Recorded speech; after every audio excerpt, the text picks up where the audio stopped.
নমস্কার, আমি তৃপ্তি। আপনাদের রান্নাঘর চ্যানেলে সবাইকে স্বাগত জানাই। কেমন আছো বন্ধুরা? আশা করি সবাই ভালো আছো, সুস্থ আছো। আজ আমি একটা নতুন রেসিপি বানিয়ে তোমাদের কাছে শেয়ার করব। আমি ভেজ নিরামিষ পরোটা বানিয়ে তোমাদের কাছে শেয়ার করব। আশা করি ভালো লাগবে। ভিডিওটা সম্পূর্ণ দেখার অনুরোধ রইল। তাহলে দেরি না করে শুরু করা যাক। আমি গাজর, মূলা, বিট, ধনেপাতা, একটা পাকা টমেটো ভালো করে ধুয়ে নিয়েছি, কয়েকটা কাঁচা লঙ্কাও আছে। আমি এখন একটা কড়াইতে জল দেব, সেদ্ধ করে নেব। যখন হাফ সেদ্ধ হয়ে যাবে তখন আমি গ্যাসের ওভেনটা বন্ধ করে নেব। কয়েক মিনিট ঠান্ডা করে নিতে হবে। এখন আমি সবগুলোকে মেশিনের সাহায্যে কুচি করে কেটে নেব আর টমেটো খোসাটা ছাড়িয়ে নেব। সহজেই খোসাটা উঠে যাচ্ছে। দেখো বন্ধুরা, একদম ভালো সেদ্ধ হয়ে গেছে। আমি এখন একটা আলুকে আগে থেকেই সেদ্ধ করে নিয়েছিলাম, আলুকেও কেটে নেব। সবগুলোকেই ছোট ছোট করে কেটে নিয়েছি। আলু দিয়ে বানালে আরও বেশি টেস্টি হবে। কাঁচা লঙ্কাটাকেও আমি কুচি করে নিয়েছি, একদম ছোট ছোট করে। এখন আমি একটা গামলিতে আটা নেব। তোমরা চাইলে ময়দাও নিতে পারো অথবা সুজিও নিতে পারো। তবে আটা দিয়ে পরোটা বানালে হেলদি হবে, আটাতে কোনো ক্ষতিও নেই। ভালো করে আমি সবগুলোকে মেশাবো। আটা দিয়ে লুচি অথবা পরোটা বানালে সহজেই হজম হয়, খেতেও খুব ভালো নরম হয়।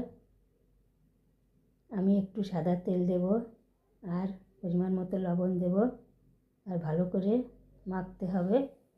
একটা ডো করে নেব। দেখো বন্ধুরা, ডো করে নিয়েছি। এখন আমি আধা ঘন্টা মতো ডোটাকে রেস্টে রাখব। একটু পরে আমি ঢাকনাটা তুলে নেব। আর ডোটা নরম হয়ে গেছে। আমি এখন একটু আটা দিয়ে মেখে নেব। বেশি নরম থাকলে বেলা যাবে না, তাই আমি একটু আটা দিয়ে একটু মেখে নেব। লেচি কেটে নেব আর মোটা মোটা করে আমি বেলে নিয়েছি। সবগুলোকে একটা প্যান গরম করতে দেওয়া ছিল। এখন আমি একটা একটা করে রুটি ছেঁকে নেব সবগুলোকে ছেঁকে তুলে নেব। এখন আমি ওই পাত্রেই একটু পরিষ্কার করে নেব আর রুটিগুলোকে অলিভ অয়েল তেল দিয়ে ব্রাশ করে নেব। সবগুলো পরোটাকে আমি ব্রাশ করে নিয়েছি আর আমি ছেঁকে নেব পাত্রে। সবগুলো দেখো বন্ধুরা, ছেঁকা হয়ে গেছে। তোমরা চাইলে ঘি দিয়েও ছেঁকে নিতে পারো। আমি অলিভ অয়েল তেল দিয়ে পরোটাগুলোকে ছেঁকে নিয়েছি, কারণ অলিভ অয়েল তেল খুবই উপকারী একটা তেল, খেতেও খুবই টেস্টি হয়। এখন আমি পরোটাগুলোকে সস দিয়ে অথবা আলু সবজি দিয়ে পরিবেশন করব। তোমরা চাইলে আলুর দম অথবা ঘুগনি দিয়েও খেতে পারো। খুবই টেস্টি একটা পরোটা, শীতের সময়ে খুবই ভালো লাগবে। এইভাবে সবজি দিয়ে পরোটা বানালে খেতে যেমন ভালো লাগে তেমনি উপকারও হবে। শরীরের কোনো প্রকারের অসুবিধা হবে না।